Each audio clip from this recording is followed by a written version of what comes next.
Hello दोस्तों, मेरे channel के नए एपिसोड में आप सभी का एक बार फिर से स्वागत है। अभी हम लोग बात करेंगे असुरन के बारे में, जो धनुष की मूवी है, जो हिंदी डब में आने वाली है। और इसको डायरेक्ट किया है और लिखा है वेट्रीमारन ने। तो मैं पहले डायरेक्टर के बारे में थोड़ा बात करना चाहूंगा, क्योंकि ये डायरेक्टर तमिल सिनेमा के प्रोमिनेंट डायरेक्टर है। बहुत ही बढ़िया बढ़िया फिल्में इन्होंने बनाई है। पुल्ला धवन हो गया, विसारनाई हो गया, वड़ा चेन्नई हो गया, आडू कलम हो गया। आडू कलम इनमें से मेरी सबसे फेवरेट फिल्म है। और इसमें से ज्यादातर फिल्मों में आप देखेंगे तो धनुष है, मतलब एज एन एक्टर है। और विसारनाई में वो एज एन एक्टर नहीं थे, तो एज ए प्रोड्यूसर थे। तो इन दोनों की कॉम्बिनेशन, ये डायरेक्टर एक्टर की कॉम्बिनेशन बहुत ही बढ़िया है। बहुत ही बढ़िया बढ़िया फिल्में लेके आते हैं। लेकिन एक बड़ा डायरेक्टर वो होता है जो अपनी फिल्मों को जैसे अच्छा भी बोले, और उसके बाद वो मिस्टेक को भी एक्सेप्ट करे कि हाँ, ये फिल्म मेरी उतनी खास नहीं है।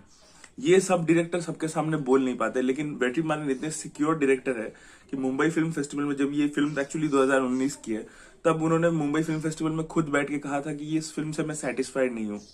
लेकिन अगर आप देखेंगे, वेट्रीमारन की करियर की सबसे मतलब हाईएस्ट ग्रॉसिंग फिल्म, जो सबसे बड़ी ब्लॉकबस्टर फिल्म है, वो असुरन ही है। लेकिन फिर भी वो कहते थे कि मैंने जो नॉवल पढ़ा, ये एक नॉवल के ऊपर बेस्ड, जिसका नाम है हीट। वो कहते हैं कि मैंने नॉवेल में जितना मटेरियल था, उसमें जितने लेयर्स थे, उसको मैं फिल्म में दर्शा नहीं पाया।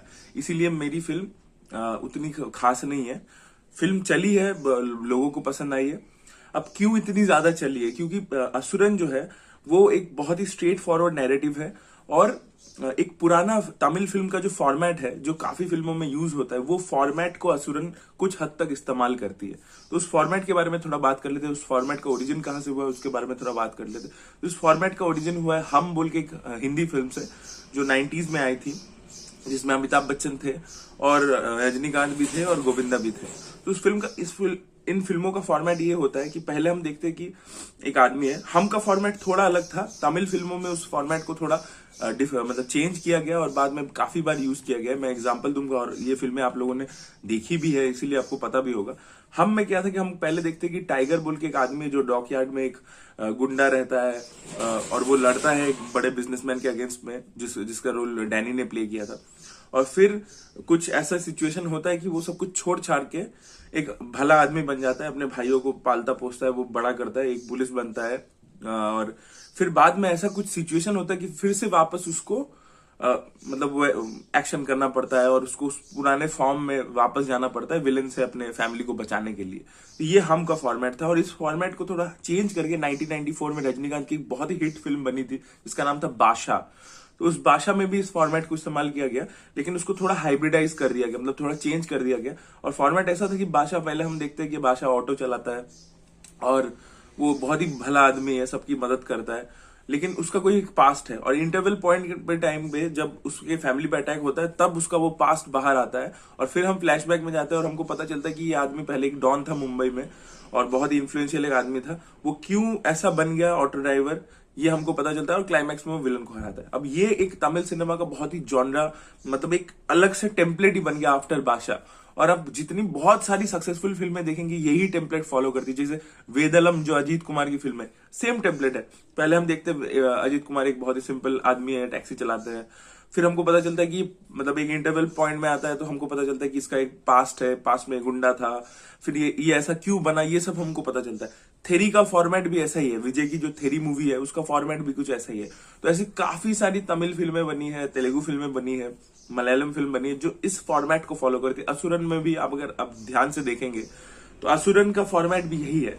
हमको फर्स्ट हाफ में देखने को मिलता है कि एक बूढ़ा धनुष, मतलब अपने परिवार को लेके, एक फार्मर है, और वो अपने परिवार को लेके भाग रहा है। क्यों भाग रहा है, क्या हुआ है उसके फैमिली के साथ, ये हमको इंटरवल पॉइंट तक पता चलता है। और इंटरवल पॉइंट में पता चलता है कि उसका एक पास्ट है, वो पास्ट में एक बहुत ही वायलेंट आदमी था। और फिर हम लोग उसकी कहानी देखने को मिलती है।